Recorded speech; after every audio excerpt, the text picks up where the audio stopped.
Bharatiya Janata party Rajya Sabha seat వదులుకుంటుందా? ఇప్పుడు ఆ బాధ్యత చంద్రబాబు గారి మీద పవన్ కళ్యాణ్ గారు పెట్టారా?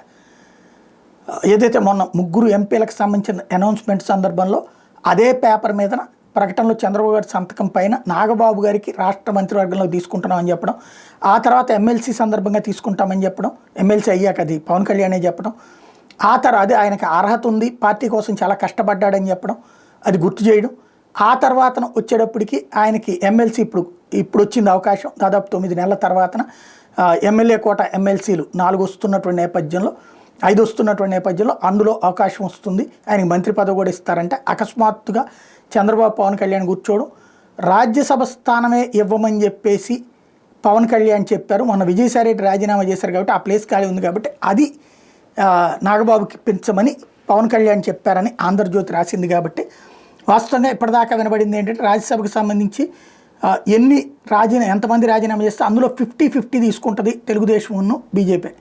ఇప్పుడు బీజేపీకి వెళ్లాల్సినటువంటి రాజ్యసభ సీటు ఇప్పుడు వీళ్ళకి తీసేసుకుంటుందా జనసేన? మరి ఏం జరుగుతుందో చూడాలి.